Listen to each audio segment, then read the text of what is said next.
उस जम्मू में आपने देखा कि जाली मुकाबला हुआ, उसमें 4 कश्मीरियों को शहीद किया गया और फिर इल्जाम ये लगाया गया कि वो पाकिस्तानी है। भारत ये इल्जामात लगाता है। पुलवामा हमले में हमने देखा कि पाकिस्तान पे इल्जाम लगाया गया था, मगर भारत सिर्फ इल्जाम लगाता है, सबूत पेश नहीं कर सकता। भारत और अपने आप को कितना एक्सपोज करेगा, बेनकाब करेगा दुनिया के सामने? चाहता क्या है भारत? देखिए, भारत का काम, भारत एक दहशतगर्द रियासत है। मोदी जी, जैसे कि आपको याद होगा, गुजरात में जब 2000 मुसलमानों को कत्ल किया गया तो यही मोदी जी, जिन पर उस जमाने में अमेरिका ने इन पर अपने मुल्क में दाखिले की पाबंदियां लगाई हुई थी, और वो पाबंदियां असल में इनके पहली बार वजीर आजम मुंतखब होने के बाद तक उन पर नाफिज रही थी। चुनाचे ये एक दहशतगर्द रियासत है, इसका वजीर आजम दहशतगर्द है, कश्मीर पर नाजायज काबिज है। और मुझे तो अफसोस इस बात का है कि पाकिस्तान की हुकूमत किस इंतजार में बैठी हुई है कि आलमी बरादरी आएगी। आलमी बरादरी तो कभी नहीं आएगी। कश्मीरियों का खून गिरता रहेगा। ऐसे 4 नौजवान, क्या 40 और 400 नौजवानों के खून होते रहेंगे, और भारत उनकी लाशों पर नाचता रहेगा और पाकिस्तान पर दहशतगर्दी का इल्जाम लगाता रहेगा। वक्त आ गया है कि हम अमली इक़दाम उठाएं और बाबरी मस्जिद को गिराने वाले दहशतगर्द मोदी और उनकी पार्टी और भारतीय जनता पार्टी, इन सब के ऐसे हिसाब किताब बराबर करें। देखें, अज़रबैजान बहुत छोटा सा मुल्क है, उसने 28 साल इंतजार किया, दुनिया की आलमी बरादरी उसकी मदद को नहीं आई, और बिलाखिर उन्होंने एक फैसला कुन कार्रवाई के बाद नगोर्नो कराबाख वापस ले लिया। यही कार्रवाई पाकिस्तान को करनी है। पाकिस्तान की अस्करी कुव्वत बहुत ही जबरदस्त उस हालत में है, और हम भारत को बिल्कुल फैसला कुन शिकस्त दे सकते हैं। फर्क सिर्फ इतना है कि फैसला करने वाला हुक्मरान मौजूद नहीं। ठीक है, अरविंद आपकी तरफ आना चाहूंगी। अभी जाली मुकाबले की बात, भारत ने फिर इल्जाम पाकिस्तान पर लगाया है, और भारत का मौकिफ है कि जी LOC से पाकिस्तान वहां दहशतगर्द भेज रहा है। अगर ऐसा है तो फिर कश्मीर में इतनी फौज लगाने का क्या फायदा, इतनी सेना लगाने का क्या फायदा, जब वो सरहदों पे खड़े होकर कुछ कर ही नहीं सकते?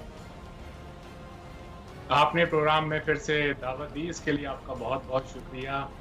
तारिक पीरज़ादा साहब ने जो चार्जेस लगाए हैं यहाँ पे, और ये एक रवायत बन गई है कि जो भी पाकिस्तानी आता है मुंह से सबसे पहले यही बातें निकलती है, बाबरी मस्जिद, गुजरात और न जाने क्या क्या, माने इसके अलावा कुछ है ही नहीं और बात करने के लिए।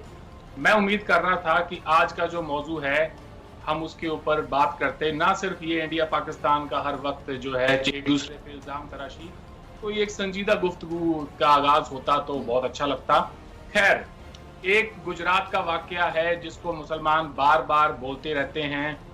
मोदी साहब को हमारे अरविंद, मैं आपकी बात काट रही हूँ, संजीदा गुफ्तगू का मुतालबा कर रहे हैं और आपके यहाँ से हर वक्त झूठ बोला जाता है। आप मुझे पता है हर वक्त झूठ बोला जाता है। अब ये झूठी जो स्ट्राइक्स के दावे, तो संजीदगी तो भारत में नहीं है, क्या भूल गई है आपने? चलिए आप प्लीज कंटिन्यू कीजिए जी, आप अपनी बात। आपने बात तब तो नहीं काटी जब तारिक पीरज़ादा साहब बोल रहे थे। जब मैं ही बोल रहा होता हूँ तभी बात काटनी होती है। आपको बात ना काटें, पहले सुने, जो सुनने की थोड़ा हौसला रखें, सब्र रखें, आपको पूरा मौका मिलेगा। आप ही का शो है जी, मेरा नहीं है। चले जी, बड़ा सब्र है हमारे हमें। चले आप सुनाइए, हम सुनते हैं, लेकिन झूठ तो ना बोले, गलत बात ना करें। नहीं, झूठ नहीं है वो, आपको लगता है झूठ है, झूठ ऐसा बिल्कुल नहीं है। तो एक नाथूराम गोडसे, एक गुजरात पर आपकी सुई अटकी हुई है 70-72 सालों से, उसके आगे जाने के लिए तैयार नहीं आपने है। मेरे सवाल का तो जवाब नहीं दिया ना अरविंद। आप पता नहीं कहाँ आप खुद कहाँ चले गए। संजीदगी की बातें आप कर रहे हैं, आप मेरे इंट्रो के बारे में बात कर रहे हैं, तारिक साहब के बारे में बात कर रहे हैं कि उनकी जो गुफ्तगू है उसमें से आपको संजीदा गुफ्तगू नजर नहीं आई। तो मैंने जो आपसे सवाल पूछा कि क्यों झूठे इल्जाम लगाता है भारत पाकिस्तान पे, क्यों जाली मुकाबले करके पाकिस्तान पे इल्जाम लगाने की कोशिश करता है, मेरे सवाल का जवाब दे देना, आप बात को घुमाए ना। मैं आपके सवाल की तरफ ही आ रहा हूँ। थोड़ा सा तो मुझे भी तरमीम बांधने दे। उन्होंने भी आपने सवाल क्या पूछा था और वो गुजरात और बाबरी मस्जिद पे चले गए, तो मुझे भी हक है, मुझे भी हक है उसको रिस्पॉन्ड करने का।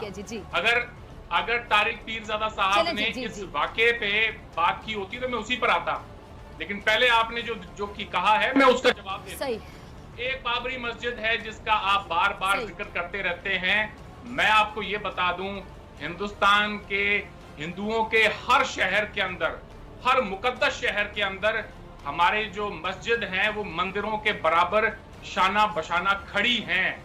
अब एक हमारा ये मुतालबा रहा है कि भगवान श्री राम की पैदाइश अयोध्या में हुई है, उस बाबरी मस्जिद के नीचे हुई है, तो एक ही जगह पे राम पैदा हो सकते हैं। हिंदुस्तान की हर मसाजिद के नीचे से तो राम नहीं पैदा हो सकते थे।